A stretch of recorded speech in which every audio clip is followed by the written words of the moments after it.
عمران کی رہائی کے لیے ہنگامی بنیادوں پر وکالت کی جائے۔ امریکی ارکان کانگریس کا صدر جو بائیڈن کو خط، برطانیہ کا موقف بھی سامنے آ گیا۔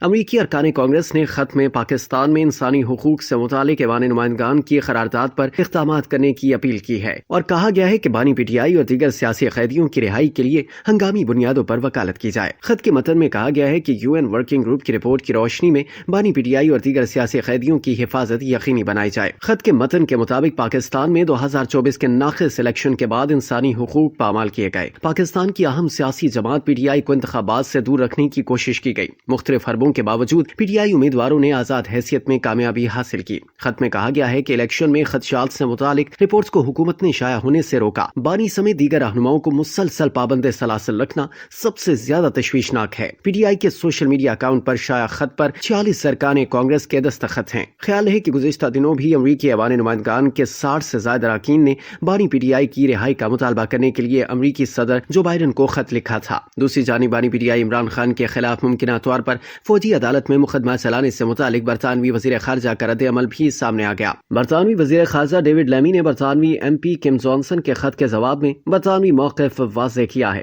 ڈیوڈ لیمی نے کہا کہ پاکستانی حکام سے بانی پی ٹی آئی پر فوجی عدالت میں مقدمہ چلانے کے اشارے نہیں ملے۔ حکام نے صورتحال پر نظر رکھی ہوئی ہے۔ انہوں نے کہا کہ عدالتی معاملات ملک کا اندرونی مسئلہ ہے، تاہم بین الاقوامی ذمہ داریاں اور بنیادی آزادی کا احترام ضروری ہے۔ سیاسی مخالفت، آزادی اظہار رائے اور اجتماع کی آزادی جیسے مسائل پر تحفظات ہیں۔ خیال ہے کہ برطانوی ایم پی کم جانسن نے بانی پی ٹی آئی کے مشیر بین الاقوامی امور زلفی بخاری کی درخواست پر برطانوی وزیر خارجہ کو خط لکھا تھا۔ زلفی بخاری نے ایک ماہ قبل 26ویں آئینی ترمیم کی منظوری سے عدلیہ کے نظام میں تبدیلیوں کے تناظر میں خط لکھوایا تھا۔ لیورپول ریور سائڈ کے رکن پارلیمنٹ کم جانسن کے بھیجے گئے خط پر مختلف جماعتوں کے 20 اراکین پارلیمنٹ کے دستخط بھی تھے۔ کم جانسن نے زلفی بخاری کی درخواست پر برطانوی وزیر خارجہ ڈیوڈ لیمی کو خط میں عمران خان کی اریالہ جیل سے رہائی اور حکومت پاکستان سے بات چیت کرنے کا مطالبہ کیا تھا۔ خط میں کہا گیا تھا کہ قیاس آرائیاں کی جا رہی ہیں کہ عمران خان کی قسمت کا فیصلہ ممکنہ طور پر ایک فوجی عدالت کرے گی، جو ایک تشویشناک اور مکمل طور پر غیر قانونی عمل ہوگا۔